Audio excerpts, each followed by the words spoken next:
Salut à tous les amis, bienvenue sur Carton Rouge TV, la chaîne des supporters de l'ASS. On se retrouve pour l'avant-match Paris Saint-Germain-Saint-Etienne. C'est dimanche soir, c'est la 17e journée de ce championnat de France de Ligue 1.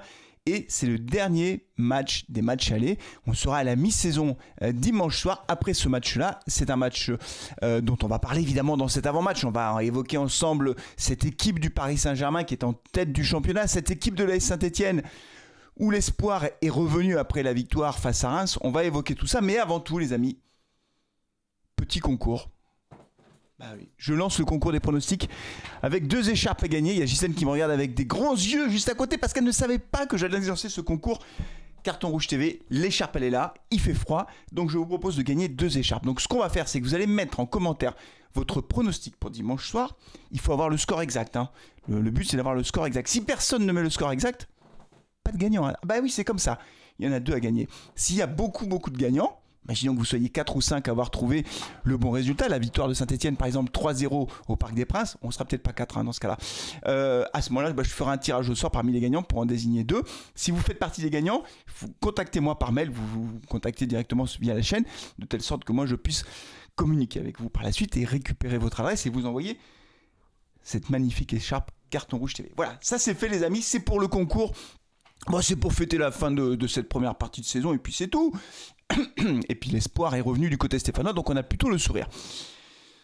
Ce match face au Paris Saint-Germain, les amis, je vais vous dire les choses assez simplement.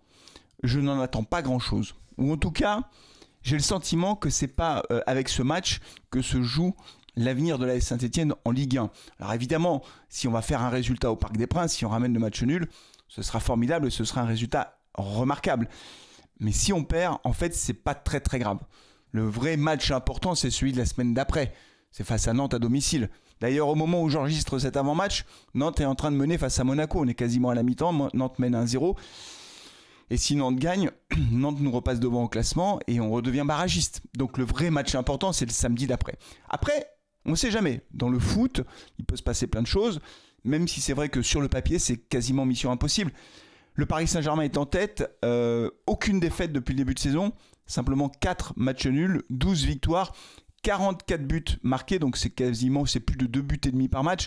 Donc ils ont une attaque qui est relativement forte évidemment, et le Paris Saint-Germain va remporter ce championnat de France. J'ai envie de dire, il n'y a pas de suspense là-dessus, et au Parc des Princes c'est très compliqué. Alors attention, hein, cette équipe de Nantes dont je parlais à l'instant, elle est quand même allée faire match nul au Parc des Princes et au Auxerre aussi. Donc c'est pas impossible non plus. C'est pas impossible non plus. Surtout qu'Eric Orneland a dit en conférence de presse d'avant-match qu'il allait au Parc des Princes avec l'intention de jouer sa chance à fond, et c'est-à-dire de jouer avec cette philosophie de jeu qu'on a vu face à Reims, c'est-à-dire aller sur le porteur du ballon, avoir un bloc qui joue haut et mettre beaucoup d'intensité. Donc on verra au final, on verra. Ce qui est sûr, c'est que le Paris Saint-Germain cette année n'y arrive pas en Ligue des Champions. Que le Paris Saint-Germain qu'on a pu connaître avec toutes les stars, alors attention, il y a des grands joueurs au Paris Saint-Germain, je suis pas en train de vous dire que c'est une équipe de joueurs anonymes, mais c'est vrai que les Neymar, Messi, Mbappé, puis avant les Zlatan Ibrahimovic, etc., ou Beckham, et tous ces grandes stars qui faisaient un peu étoile, en fait, piste aux étoiles.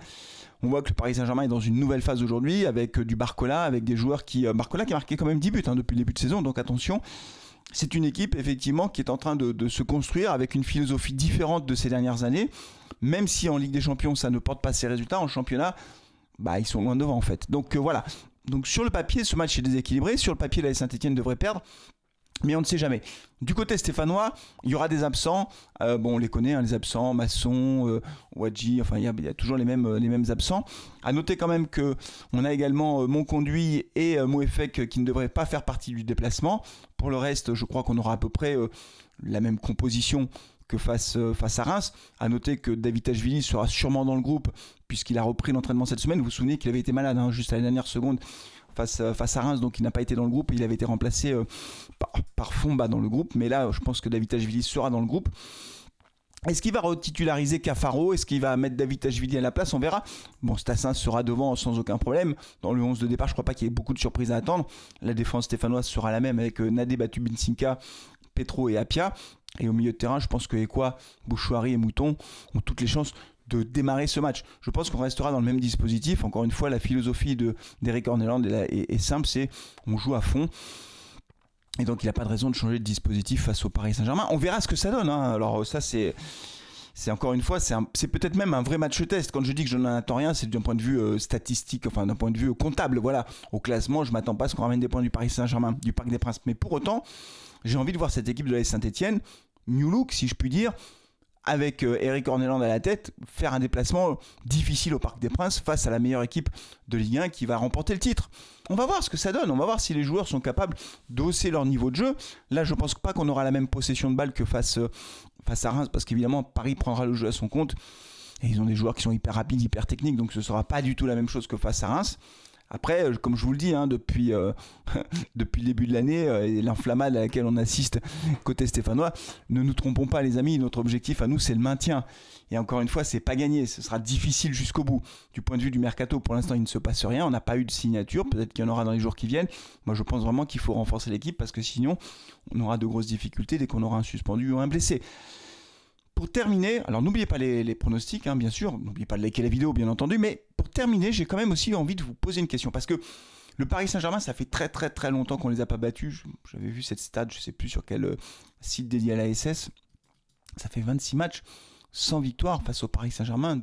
Je crois qu'on a fait 4 matchs nuls, un truc comme ça. Enfin bon, bref, c'est catastrophique. Le Paris Saint-Germain nous bat quasiment à chaque fois. Ça devait être en 2012, la dernière victoire. Mais dites-moi, pour vous, quel est le plus beau but de l'AS Saint-Etienne face au Paris Saint-Germain dont vous vous souvenez? C'est facile pour moi. Je veux dire, il n'y a même pas photo. C'est le but d'Arojo Ilan au Parc des Princes. Je ne sais pas si vous vous souvenez de ce but incroyable. Ça devait être en 2006 ou 2007, je crois. C'était il y a longtemps, 17 ans. 17-18 ans. C'est Fainduno qui part sur le côté. Je ne sais plus qui le lance. Je crois que c'est Sablé, peut-être. Bon, en tout cas, Fainduno est sur le côté. Il va centrer. C'est Bafé Gomis qui est à l'arrivée, à la récupération du ballon, qui fait une tête pour faire une passe en retrait vers Arojo Ilan, qui se monte le ballon. Il est dos au but, Ilan. Il se monte le ballon en hauteur et il fait un ciseau retourné et but. Ilan, il a marqué des buts incroyables avec la Saint-Etienne. Alors dites-moi si vous avez un autre souvenir d'un autre but magnifique de l'AS Saint-Etienne face au Paris Saint-Germain. Moi, je me souviens de ce but au Parc des Princes. C'était vraiment un but exceptionnel. Fainduno, Ilan, tout ça, c'était quand même... ça envoyait du bois quand même. Des étoiles dans les yeux. Moi, Fainduno, j'ai adoré ce joueur. Allez, on en reste là les amis pour cet avant-match. Encore une fois, pronostic. Et on se retrouve dimanche en direct pour vivre ce match ensemble. Je pense que je prendrai l'antenne un petit peu avant parce que c'est un grand match. Ah oui, c'est le match phare de cette journée. Allez, d'ici là, prenez soin de vous, de vos proches. Et allez les Verts. Ciao.